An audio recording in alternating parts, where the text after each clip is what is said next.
Happy Monday, and welcome back to Retake the Week. It's going to be a little different this week. You may have noticed, aesthetically, a little bit of a change. It's just me. Quack is missing. We'll get to why in about, I want to say a minute. Roughly a minute. Let's call it that. He is not dead, and he hasn't left the show.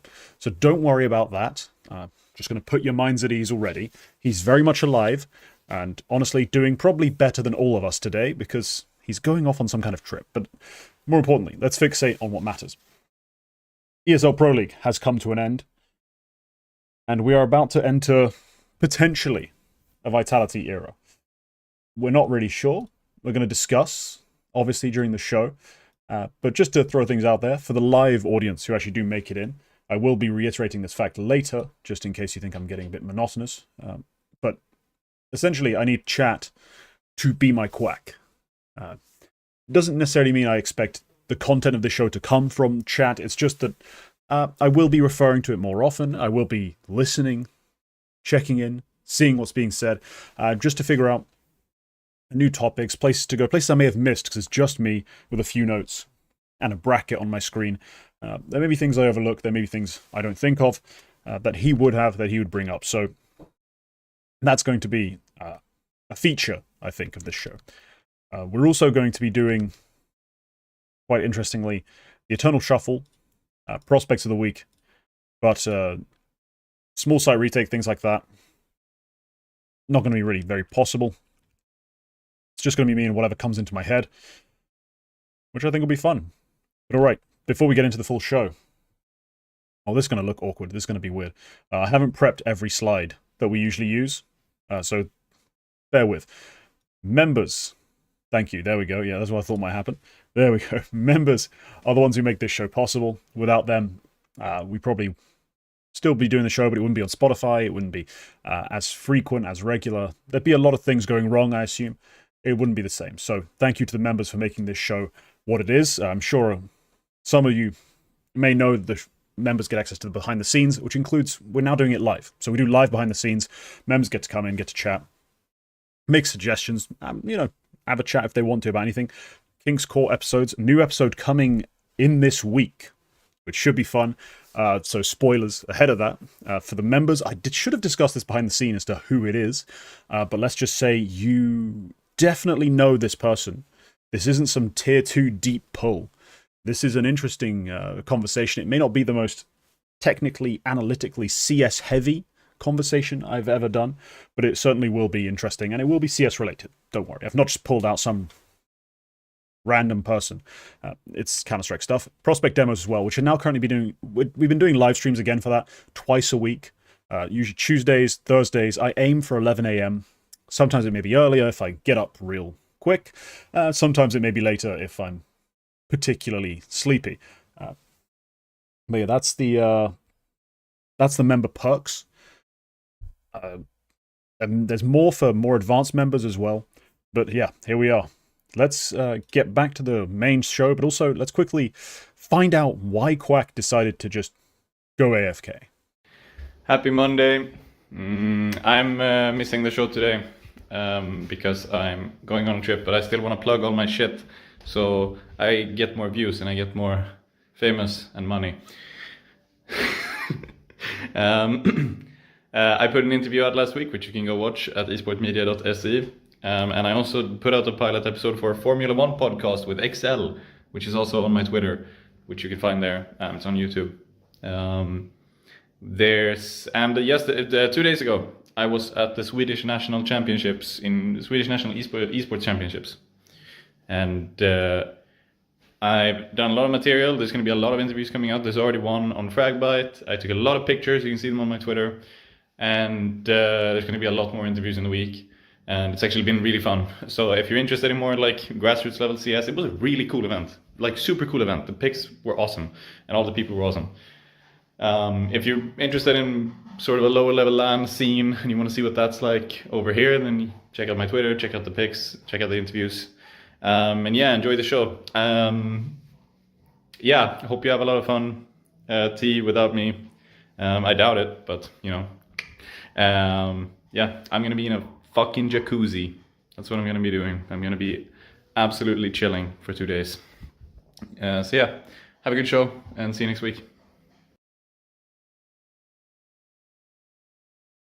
Yeah, so mostly, of course, a promo of his own work, which looks rather interesting, but essentially, he's not going to be doing this show.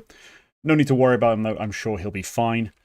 I'm, in the meantime, going to be filling in and doing his job, so we'll find out how that goes. But yeah, chat, feel free to help out on the Quack takes, hitting the Quack pipe.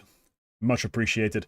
Let's get right into it. Obviously, Pro League just wrapped up, and as we showed on the thumbnail, the title, yeah, Vitality won again, and we have to start thinking about eras, not because they've won enough tournaments. No. Very simply, we have to start talking about a Vitality era coming soon, just because of how they look on the server across these last two events, and how the gap really feels like it's opening up between them and second place Spirit. Because look, Spirit are still a threatening team. They're an existential threat. They will be able to beat you on their day. When it's not just Donk running out and fragging, when you do have an impactful Shiro, not necessarily a high-rated Shiro, but an impactful Shiro, and one of the other riflers actually finding some form, yes, Spirit can still beat a Vitality. The problem is, Vitality this year, well, they lost in the Blast Bounty quarterfinal, I guess. They went fifth. They finished 5th to 8th in that. But then haven't lost a series since. They've lost, 3 maps? 1 to FaZe, 1 to MIBR, 1 to Mongols. I'm just checking their match history right now. And overall, they're rampaging through. And it's honestly a bit alarming. Not just because they have a great player at the top. That's almost icing on the cake. It's that they have a depth of firepower right now that no one can really compare to. I mentioned Spirit. I talked about how, Spirit is still a threat if, XYZ. For Vitality, there currently is no if. In the past, we talked about them when they had Spinks as a team that had quality pieces, but something just seemed to be a roadblock, like in terms of the mental side, the calling, maybe getting stuck, maybe some conflict within the team, just not really all perfectly meshing. Rops, when he was proposed as a player coming in, not necessarily a guaranteed fix. If maybe the problem is, say, an Apex problem, his attitude, the way he talks to his players, maybe if that's the problem, maybe it can't be fixed by a simple change. There's no guarantee that this is a super long-term fix either, but currently we just have to look at the Counter-Strike they're playing and say they look unstoppable.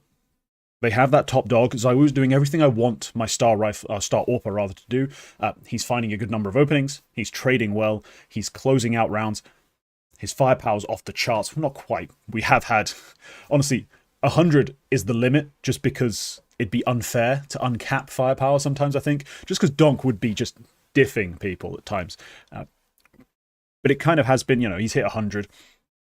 He's maxed out the firepower. He's doing what he needs to do. Beyond that point, we then have to talk about the rest of the rifle core. Like the rifle core that isn't Apex. I think Apex, we can have a little conversation about him directly, but the reason we have to talk about the rifle core is map 1 of the grand final illustrated it perfectly. ZywOo wasn't he was terrible map 1. Like he had a stinker. It happens. It's a best of 5. You can always bring it back. And he did. Map 2, 3, beautiful. Everything I wanted to see. But map 1, he missed some shots. He got himself into awkward positions. He seemed unaware of certain timings. He just didn't look great. Got taken down a lot. Ends up with a 0.7 rating. I think just not very impressive. But thanks to the fact that they have 3 riflers currently who you can really rely on, and then a sort of wild card in Apex, just carried them through a series against a team who are not short on fraggers, and who also were in great form, were rolling, had great confidence in the way they were playing. They still managed to absolutely shut them out. They have Rob's playing very calculated. He's the next highest player in terms of actual fragging output. I think he's over 0.8 for the event, which is insane considering the volume of maps. He was calculated in terms of the aggressions he actually made happen on CT side. He was great at not baiting, like finding the right balance on the T side of being a lurker who can have like actual lurk rounds and, genuinely just trading off his teammates, playing within more of the pack structure. He did everything really well. And then on top of that, was fairly clutch. Closed maps, closed rounds. Really, really sharp and smart player, doing everything you'd expect Rops to do and doing it very well.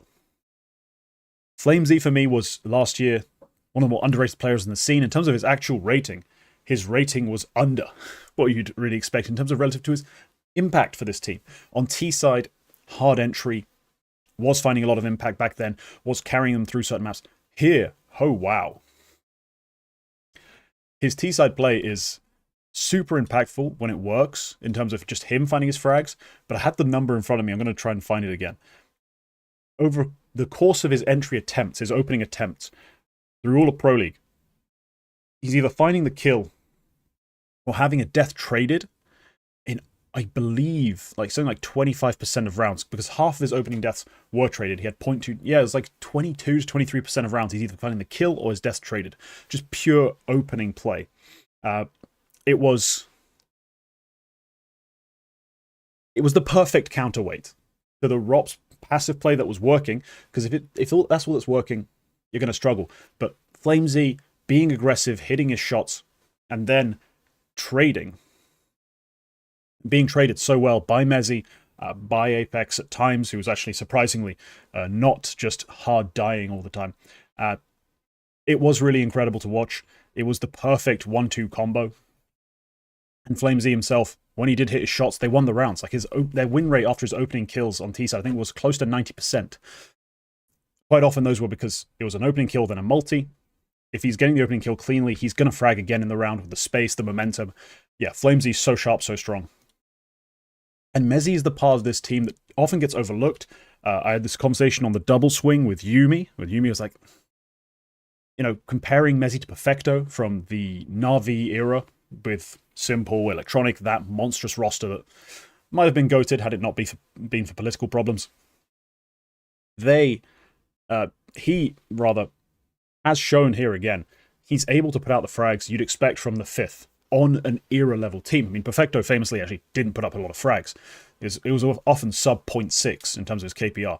Mezzy here above that, played really well, and he's doing just the combination of just different pack play ideas in terms of being the hard entry, trading the hard entry.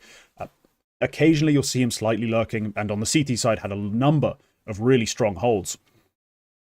But overall, just solid play.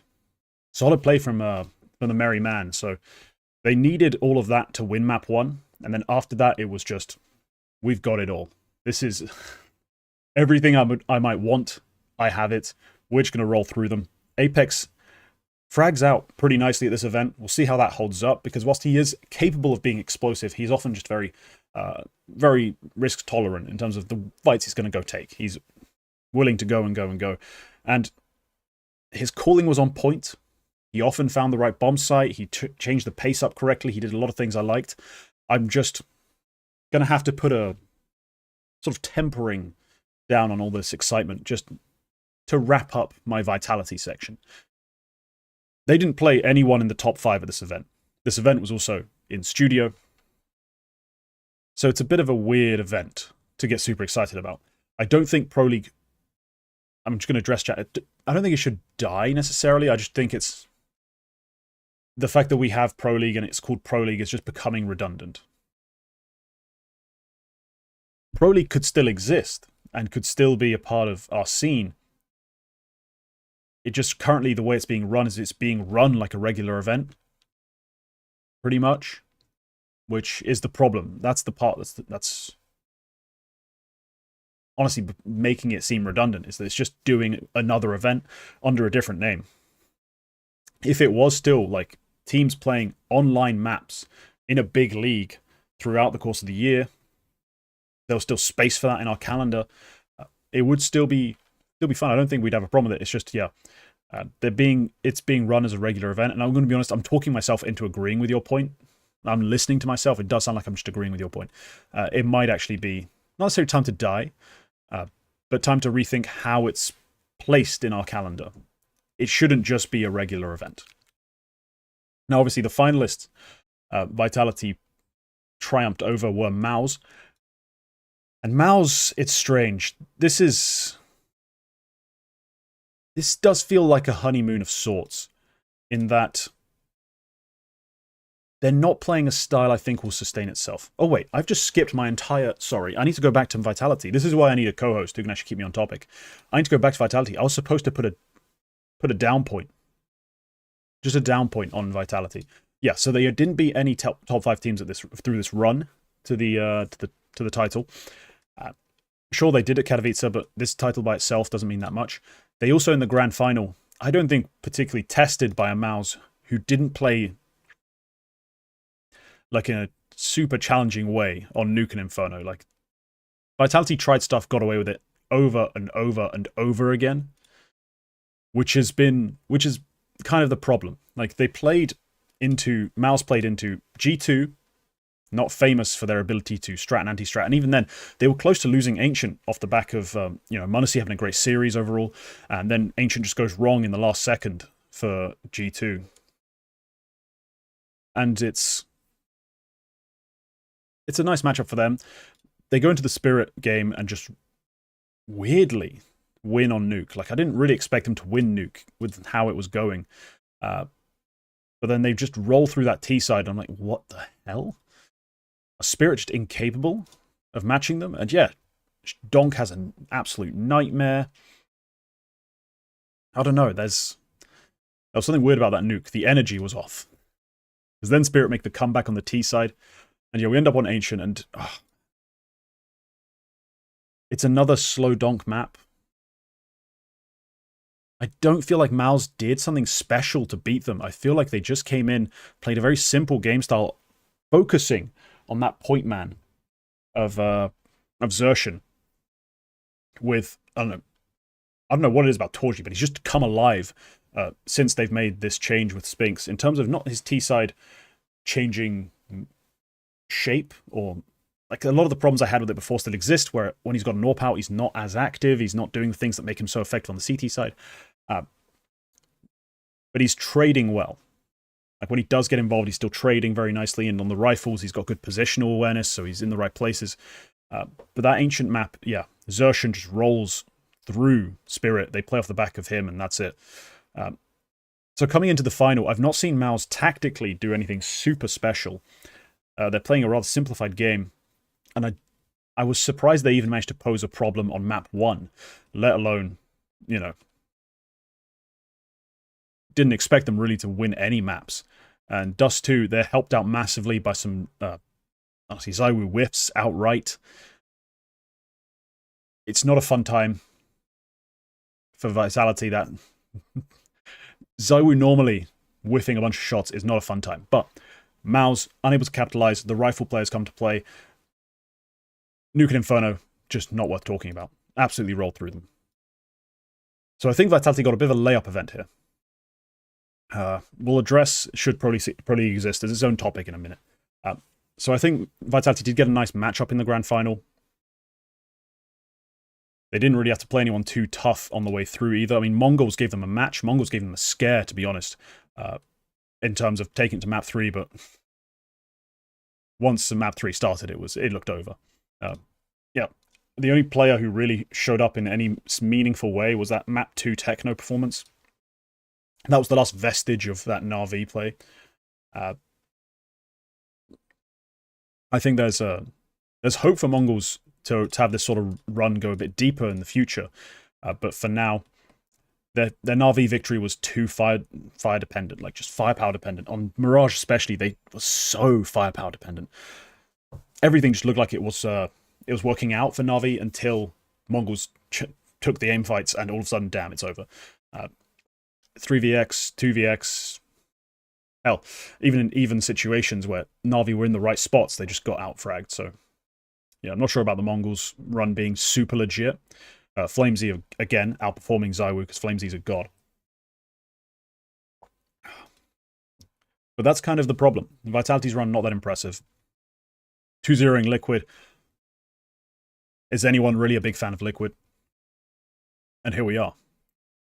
They're champions. But yes, so I'm getting distracted by this topic in chat, so let's talk about it briefly. So Pro League itself,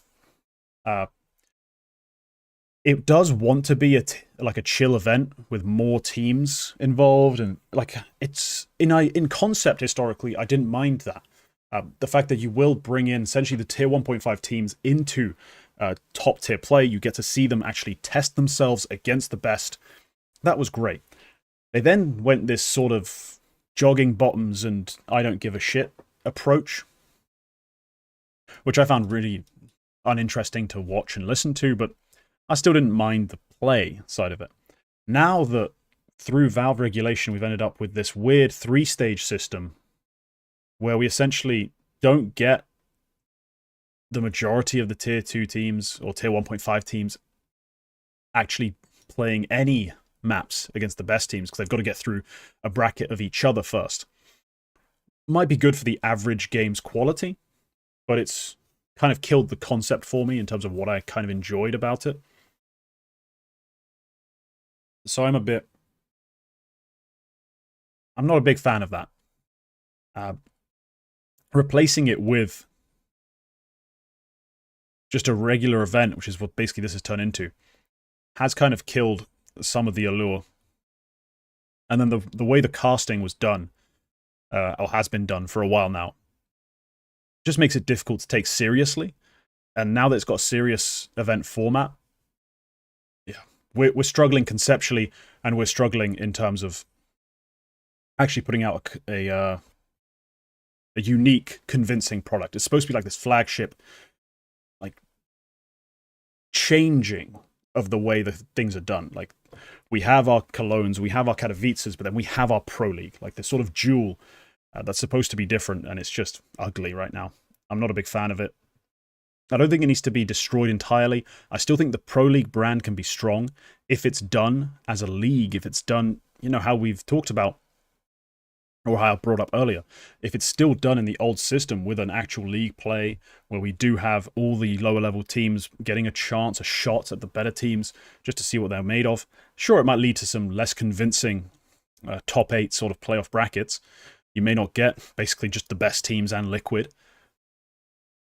But I still think it'd be an improvement, just in terms of this is what the event should be. It should be an opportunity to showcase the depth of the scene. And yes, shut the fuck up about Glorp. Oh my god, why? What in the Nickelodeon fuck are we doing? So yeah, that's my Pro League take, just overall. Still think I still think it has a space. I still think it should be there in some way. I just don't like the way it's done. But alright. Mous's run. I touched on it when I was still technically talking about Vitality. But it's been... I've got a weird sort of feeling that they are actually being kind of led by Torji. It's odd. But on the CT side especially, I feel like it's just Torji. Torji. Like, he's doing so much. He's very active, like more active than he was before. Even more active, can I say. Like, he always was an active CT AWPer, but it feels like he's trying absolutely everything. He's far more involved in the action. I don't know. It does seem like it's the Torji show on CT side. And T side's, it's a very clear, direct...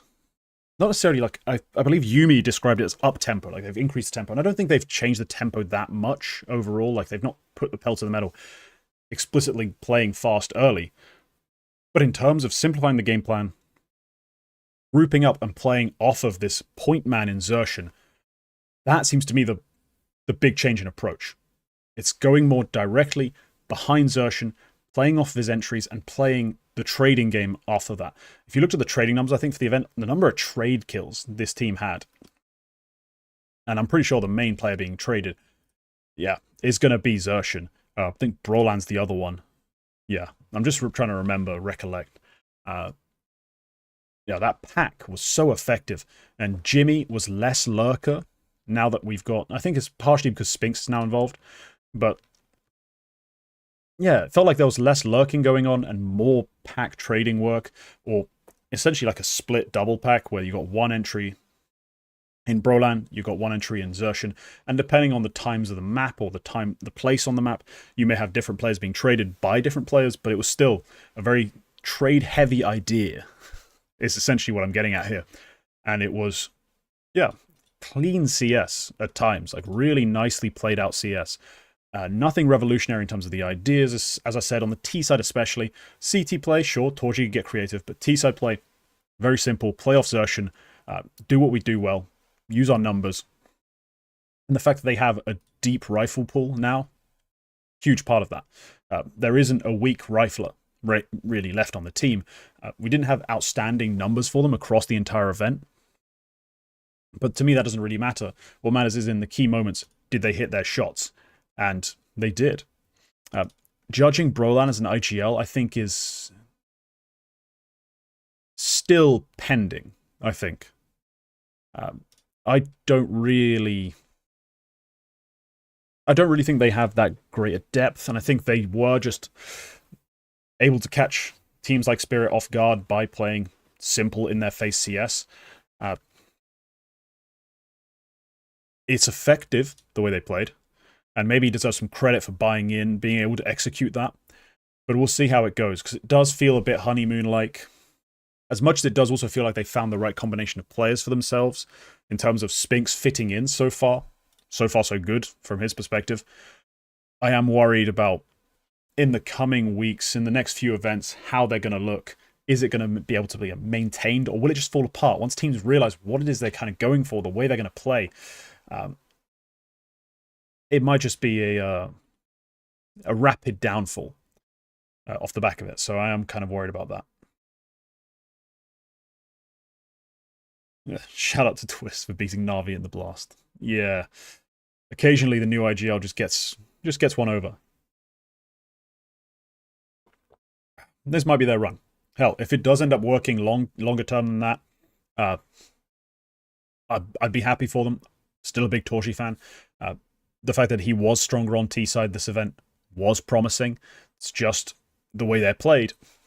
Their team was just T-sided, so we'll see if that lasts, or maybe if they're just playing around the meta more than anything else. Now, Na'Vi, I don't know. I do kind of have to break down the full bracket here. So I do want to talk about Na'Vi. They showed us, well, the brutal reality of CS. It doesn't matter how smart you are. It doesn't matter how much you can anticipate your opponent's moves, or how well you use your utility. If at the end of the day, your crosshair on the opponent's head, your click, doesn't happen first, you're not going to win maps. You're not going to win as many maps. And this was a prime example. That Mongols game was so brutal. Mirage especially was, because Ancient, it was just over, you know. Mongols were just rolling, they were hitting all their shots, they were starting on T side, so they got to dictate where things happened. It was a monstrous Mongols performance on Ancient. But Mirage, Na'Vi get 5 rounds on their T side.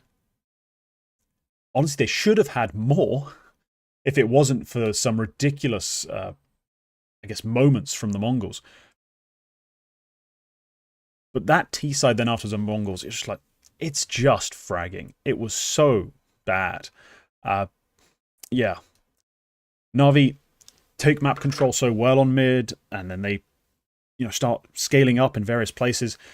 They find opening picks. They do a lot of things right initially on that Mirage map. Then once you get to the bomb sites, here come the Mongols. Here comes the Horde. Here comes the headshots. And they just get torn apart. So I do feel they could have had that map in the bag if they had individuals who were as good as people claim they are. Let's put it that way.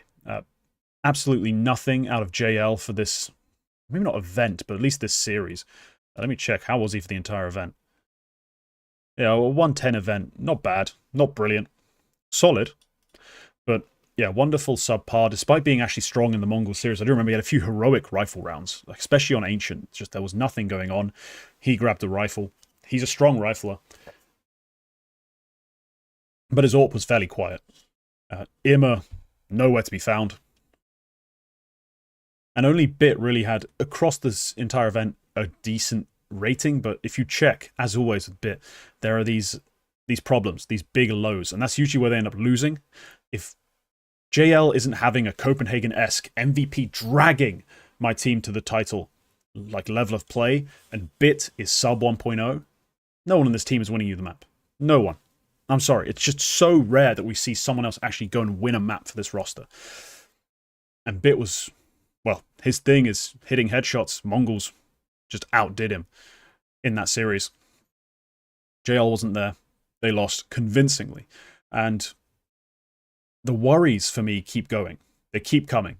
As much as I do give Na'Vi loads of credit in terms of how they play, the reasons why they do things, it all seems very well thought out, very well executed, especially. They are well drilled. They're just not able to rely on their players, and that's going to be continuing to be a problem. Hilarious to me that, Bit, that G2 game, Bit actually does play super well in Ancient. But then versus Mongols, it's not enough. And that kind of brings us into another team who have just been struggling to really make any sense. And that's G2. They are another one of the rosters that lost to Mous. And beyond Munacy, nothing is working on this roster. Literally nothing. In theory, we should have a Malbs MD. He should be there. He should be fragging out. He wasn't great this event. I mean, his overall rating paints him as the best of the bad bunch. And that's fair. But once we got to playoffs, he just goes missing against Mousesports entirely. And he's able to do super well. I mean, he showed up when they played Mongols in groups. But all in all, it's Munacy trying to make miracles happen. Heavy God being fairly flat in terms of his level of play. If you watched him before, he was far more involved and active on prior teams. As much as he is a great lockdown defensive player at times. On this roster, I'm just not seeing a whole lot of anything. And Heavy God is trying. I get that he's trying. I'm sure everyone's trying. That's not the problem. The problem is that he hasn't found his form, his level. His play prior to joining this team was so good. And he was able to deliver not just in those sort of stationary pivot as a turret, multi-kill moments. He was almost aggressive at times. He was finding opening kills too. Here it just doesn't feel like it's working. His T-side numbers, I think, are actually surprisingly okay. Yeah, they are. Jesus. A 1.15 rating over the course of the event on T-side. Just the CT play has been a huge problem. When he's having to hold a bomb site or play off people, it's just not working out. So I'm genuinely concerned for what's going on, because Hunter, obviously, fragging has not been that important for a while now. As much as during the Nico times, he'd have the occasional map of just pop-off brilliance, hit every shot. For the most part, he's been very weak. And we know Snacks is a dreadful fragger. As much as people will send you a highlight like, oh, look at this moment, look at this impact from Snacks, this clutch, or this lurk play. I'm like, he's my IGL. And over the course of the series, he's not fragging like that. I just need him to call better. Find a way to use his pieces. Find a way to make, players like Heavy God work. Instead, I'm starting to get the idea he doesn't call CT side at all. It's not just Hunter has a lot of ideas. He doesn't call CT at all. And then the T sides are pretty horrific. So if I'm watching G2 and I'm trying to find something exciting, something good to say about them, is there anything to say besides Munacy is one of the best players I've ever watched play CS? Whether he's got a pistol, a rifle, or an AWP, he's one of the best players I've ever seen play CS. What else is working on this team? Because it feels currently like absolutely nothing. Like literally nothing. If you watch their games, there are times where it feels like Malbs is just calling for himself. And this is a point, okay. I need to refresh my voice. Make sure it doesn't break during this. Malbs, you are not Nico. That's okay.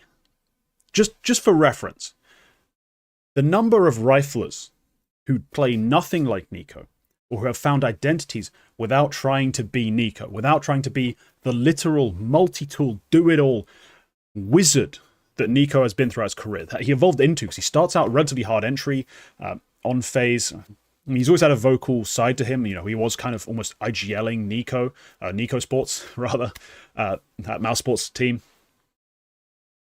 There have been so many riflers who haven't tried to do all that. You know, try to be the player who can take space quick or slow, maintain control, but turn into a half lurk, be aggressive, find that opening kill, make it a multi-kill. There is so much you can do besides be Nico, because no one else can.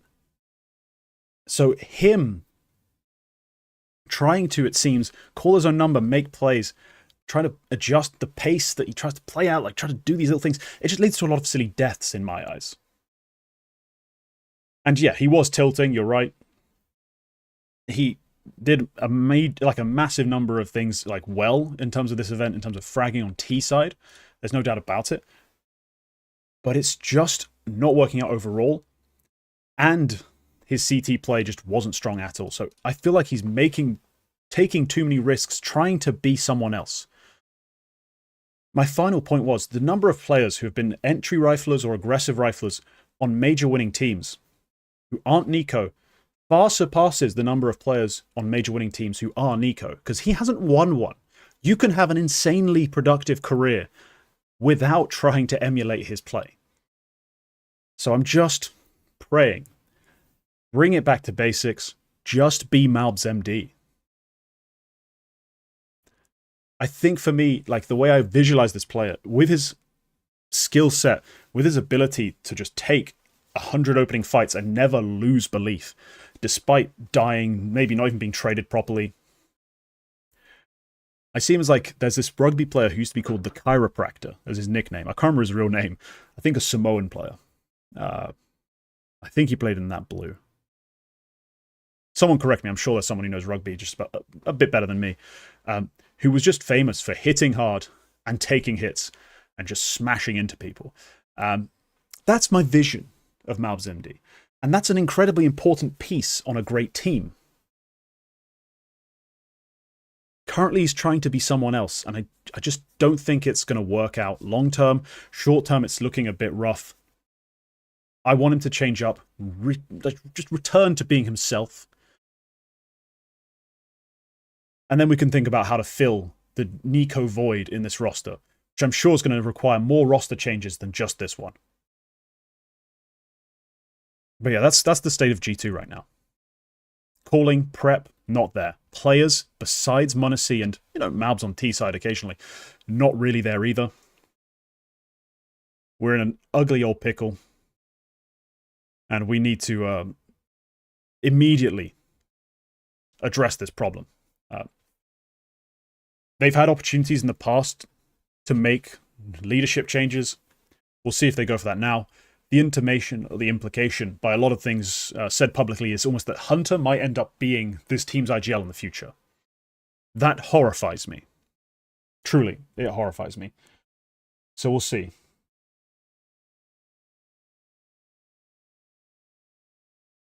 Fuck. Okay.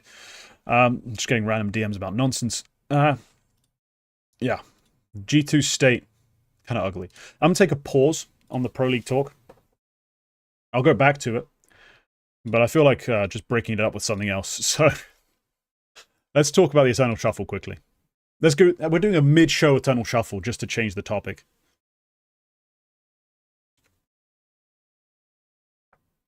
And yes, I am going to read out the moves and then grade them myself. Myself. There's a lot of Aussie moves, as in half the moves I've listed are Aussie. So FlyQuest, I've cut Dexter. They're adding Netic, and Inns is moving to IGL. So it's not just us who think Inns has lost the plot. Like, he just can't frag anymore. Inns agrees, and he's now an IGL. This is so silly. But Netic, he's a fragger. By Oz standards. It's a weird one. But I guess I don't really know how to feel about it. I didn't really, so I'm trying to say, I feel like I should be deducting points for taking your IGL out and just upgrading a random rifler to it. But it's not like the leading was working. Like, the calling wasn't that great. Anetic is younger, better fragger. It is pretty much the Aussie version of replacing Shuhei with Spinks. Yeah, that's... So maybe they'll finish second at a sort of okay event, which would be a massive upgrade for them. So I feel like giving it an A. At least they're securing some new talent, some fresh blood, the like Australian talent especially. I think that's important for them to maintain their dominance. Yeah, it's not like Dexter was bringing too much. I'm not saying it's going to guaranteed make them better led. Like their strats are magically going to get a whole lot more complex or effective, but it's something. Semper Fi have cut Vision and have added Alistair. Now this move, in terms of the CS, might get like a B, might even get an A. Vision wasn't exactly playing super well for them as far as I'm aware. But overall it's an F. Semper Fi were basically a modeling agency with a CS team. And, man, Vision was the spearhead of that movement. He was chiseled, cheekbones, jaw, chin, everything near perfect. He looked like almost a caricature with his like really nice hair and everything. Like that guy was a good-looking young fella. Now we have Alistair, who's a good-looking guy, but nowhere near the same sort of league. So yeah, F-tier move, Semper Fi. What are you, a CS team? Stop this. Mous NXT have benched the trio of Blick, Click, and Jorko. As members will know, I do think that's the silliest name combination I've ever heard. Blick, or Blick-Q, Click, and Jorko. Like, who's having a stroke and smashing their keyboard to make these names? Very confused by this one. The Mous NXT project to me seemed a bit whack in terms of the players they signed. Let me see who's actually left on this roster now. So I remember those names. Yeah, it's just Zelex left, the player they keep promoting who keeps being honestly dreadful. They didn't play, as far as I can tell, much with this roster, if any, on at least in terms of HLTV maps. Yeah, since PR left, they haven't really played any HLTV maps. I assume they were playing in Advanced or something. But man, the little I'd seen of Blick, Click, and Jorko, Splorko, Blorko, and Bonko too, they were not good. Not good at all. And it's fascinating to me that we're seeing some academies build and rebuild, like the Wildcard Academy. Yeah, they were rumored to be playing with some players, end up with this roster. And I'm seeing these players, and I'm like, no offense to them. I don't think most of them are that special. And that was the Mous NXT problem. Like, I just didn't believe in any of the players they signed. When I watched them play, they didn't spark me. A player that has caught my eye, that I am fascinated by, that I think was connected to the Wildcard Academy project before not making the final cut, who's now in Young Ninjas. Oh, nice. He has been signed for someone. Is Maha. I missed this entirely. When did this happen? 7 days ago? Okay. Well, okay. Mous NXT, A for resetting your project. Young Ninjas signed a trio. Maha, Rude, and then Mistum has returned. Mistum, cool. I mean, he wasn't a bad caller when he was there before. Maha, I think, is legitimately cracked as fuck. Like, he's bonkers. So I'm looking forward to that. And Rude, I've never seen play in my life. He was in the Gamer Legion Academy. What?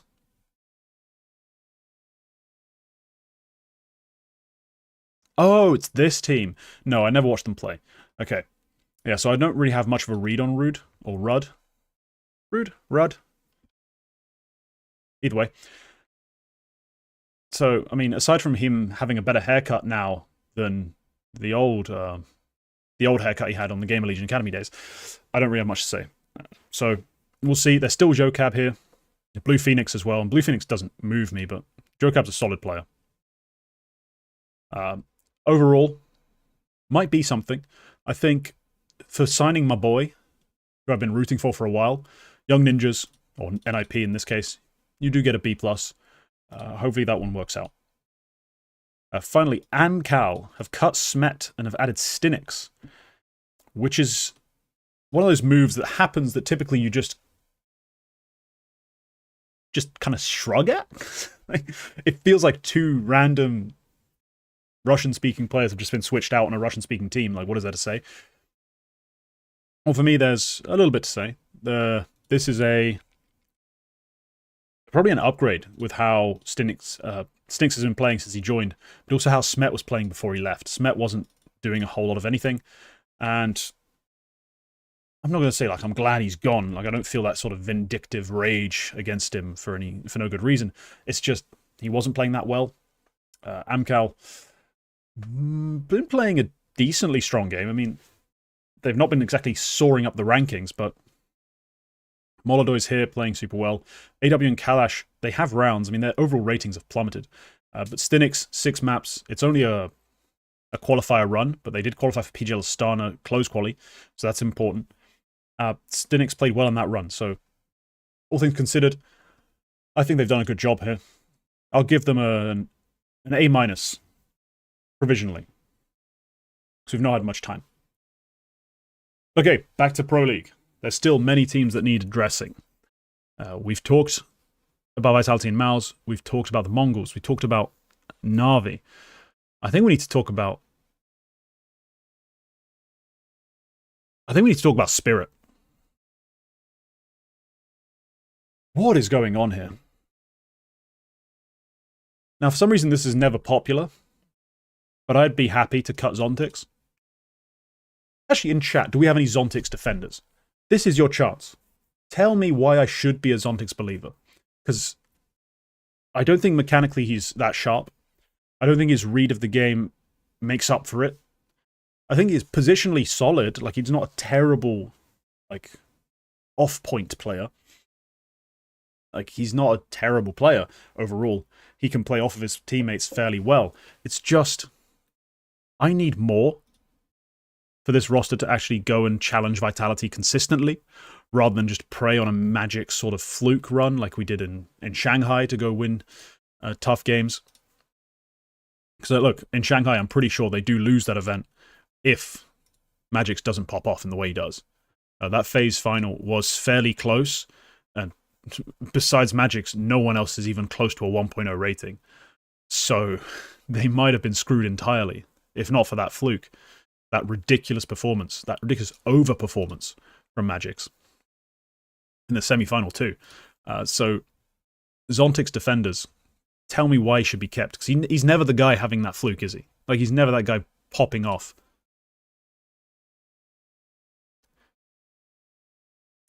Because Kyosuke is a worse name than Zontix. Well, I can't say I entirely disagree. I've got to be honest. I've got to keep it 100. Weebs out is a movement I can get behind. But in terms of the Counter-Strike played, give me a more compelling reason to keep Zontix. What is it people like about him? Because clearly there's something. Do we have some genuine copers, some seethers who are like, yeah, his aiming at dick height is secretly genius? Do we have anyone who's actually on board with that idea? Or are we realistically just cope and seethe? Kyosuke plays the wrong roles. I hate his name. Please don't bring him in. That was it. Okay, great. Thank you. Not much more to say, apparently. No one else seems to be rushing to his defense either. So I'm expecting Spirit to make a move. Look, this is something Yumi usually brings up because he follows Dota. I don't follow most League Dota type games. They have a name. Jesus, what are they called? How have I forgotten the name of the other type of esport people actually watch?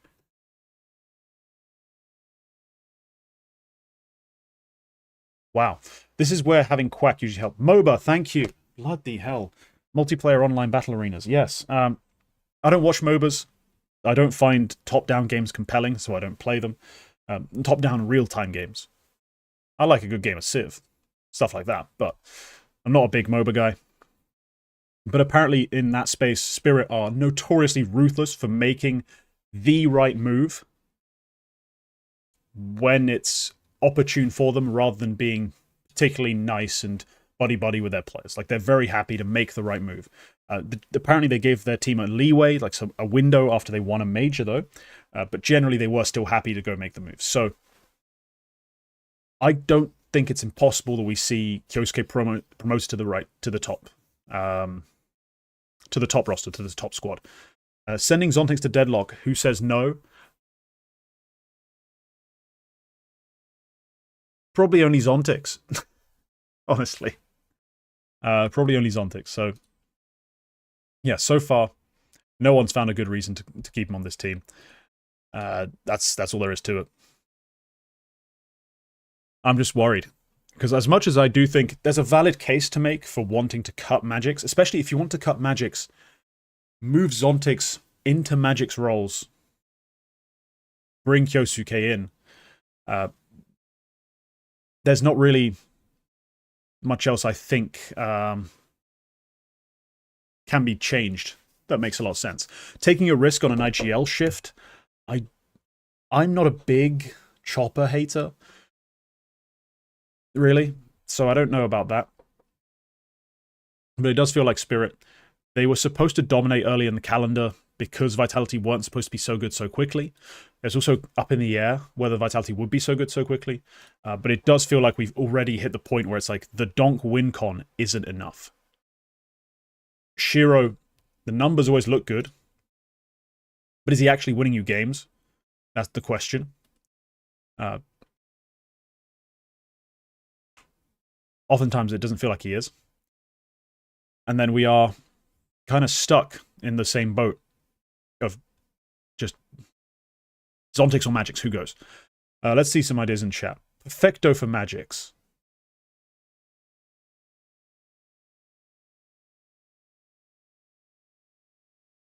The only thing keeping Magix in the support roles, and yes, I know he can headshot, unlike Zontix, but it's a lot of it is because he is oh crap, don't have a delivery arriving soon. What the fuck do you mean? Why now? Why now? 10 minutes. Okay, chat. In 10 minutes, I'm going to have to go and get the door. Brilliant. And it's not an option of, I need them to leave the package at the door. I'm getting a laptop delivered. It's 400 quid. I need to actually go get this. So, yeah, we're going to have a brief break. But yeah. Getting Munacy, I don't think is an option. Well, actually, no, it is an option. Hasn't he? Yes, there's been speculation about him wanting to play on a Russian team. That could be effective. Magix is the modern day Sanji isn't quite fair on Magix. He does more, like way more, than Sanji did. So I don't think that's fair. But Magix, yeah. The reason people look to upgrade his position is just because, obviously, he doesn't do that much right in terms of firepower output, but he's playing his role, and that's why I don't think you should cut him. He's Chopper's guy. He's been around forever. He's been on this team since he was like 16. I don't want to cut Magix at all. I'd rather keep Magix and make a change in the other spots. Just cutting the fifth type approach isn't ideal for me. James, no. No, I don't want James. I don't think James is an upgrade to Shiro right now. I think that's ridiculous. So yeah, Spirit, the game plan, don't go win, hasn't been working. I do think something needs to change. Let's wrap this up with a bit of Eternal Fire chat. they ran into a brick wall when it came to trying to beat Spirit. They had a decent go of it for 2 maps. Like a pretty decent go of it. Nuke going to OT was truly a shock, because I stopped watching at halftime, 7-5 Spirit. It's like, how the hell? Of all teams, Eternal Fire are not that particularly great. Like, they're not great, let's be real. On this map in particular, they have to try and play against a really strong Spirit side who picked the map. I thought it was over. Then they get 7 rounds on T side just to take it to OT. I was like, wow. Maybe they are like actually on it. They are on point. Just today, the rough and the smooth is going to even out in their favor. The smooth is going to work out. Anubis, they win. Thinking, great, yeah. Then Mirage rolls around, and no, they just got outclassed. They just got outclassed. They weren't playing anywhere near as good. And this is the thing with Eternal Fire. I am very happy to accept a top 8 at a tournament if I'm an Eternal Fire fan, where we lose to Spirit and we do it in 3 maps. I'll take it any day of the week. Look, they are still a team who should have higher aspirations, just because they do have Xantares. He is an outstanding rifler. They've surrounded themselves with talent. They should be a solid team, given their firepower right now. But they are so limited on the calling front, limited on the ideas front overall, that it's not going to happen anytime soon. But still, I think top 8 at this event, acceptable. They have a good chance of making a run at Lisbon. Holy fuck. They're opening... They could go straight to the upper final, which I think would take them straight to playoffs. So, Eternal Fire in a good place. I mean, just beat Liquid. You've got to play against G2, probably after that, unless Imperial do some miracle. That's a winnable game. Doesn't matter after that for seeding. Eternal Fire still in a good place. Despite looking tired, despite looking short in terms of the concepts, they're still a strong firepower-based roster. I'm happy for their future. The other side of that is a Liquid team who... I don't like Liquid's construction at all. And I didn't like it when the roster came together with Nerds. Not because I had a problem with Nerds' addition, just because of the question marks we had around the calling. And I think we're still seeing problems now. I questioned if their style of play that they sort of played in the first 3 series would maintain.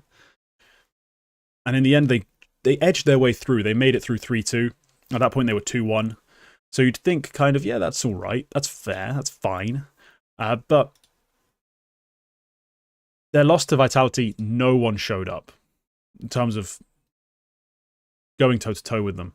No one showed up. And Nert's taking 33% openers, dying more than he's killing. It just isn't right, you know? It's just not who he is.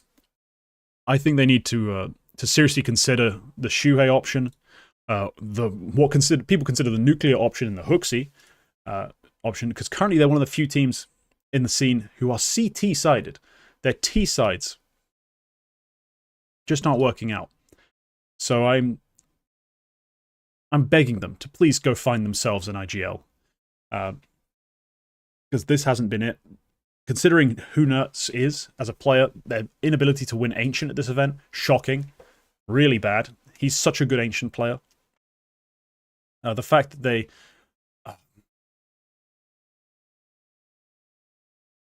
they almost lost to 3D Max, it feels like. Like that Inferno that they won against 3D Max, I thought they lost that. Like, if it wasn't for a few, like, massive overperforming rounds, like just insane moments from individuals, they lose 2-0 to 3D Max. That should be alarming. And so I'm begging them to go consider an IGL. Just to rebalance the roster, you know? It's needed. It's desperate. I'm not a fan of what they're doing right now. Change it up. Wolo Polo, if they signed Stewie to IGL, I might throw a brick at someone. I'm not sure who. I don't tend to throw bricks indiscriminately, but that might make me do it. Like, I'm not accepting that as an idea. That's not going to happen. Right. My package is about to arrive. I need to do something. I've had an idea. Folks, give me 30 seconds. I remembered I have a flatmate for reasons like this. For moments like this.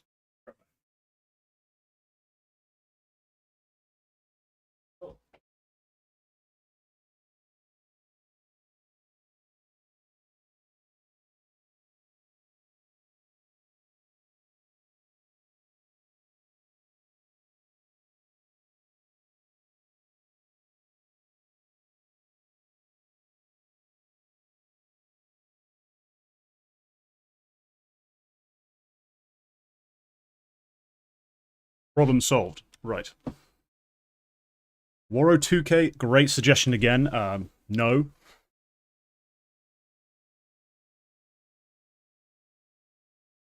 JKS did for the first time in the season. I'm not sure what that means.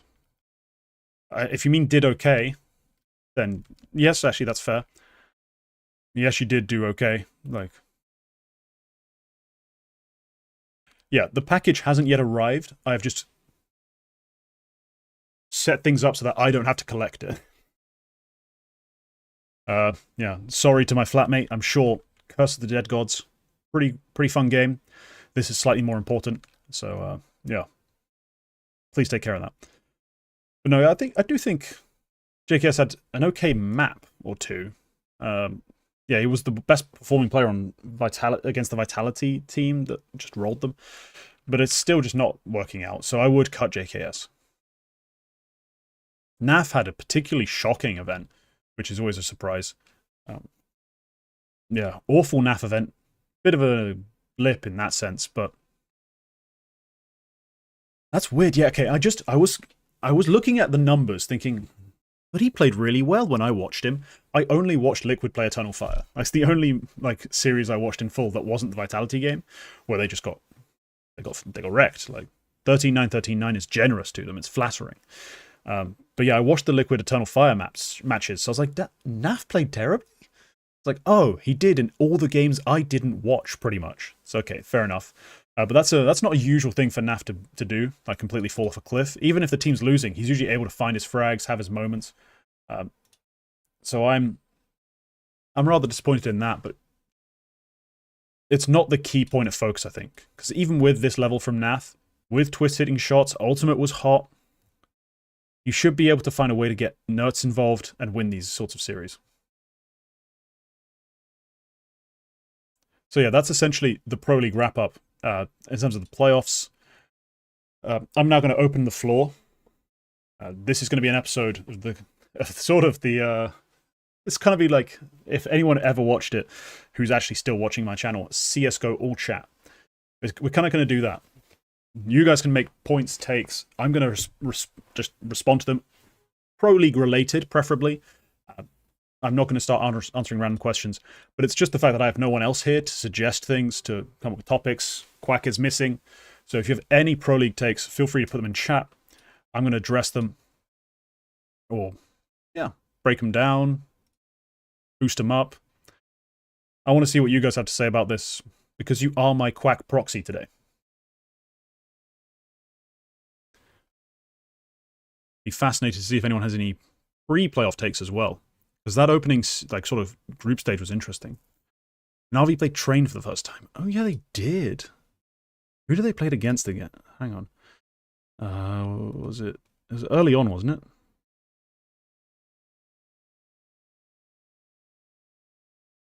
Oh, not that early. Oh, it was against Pain. Yeah, they won it in OT. That was it. It felt...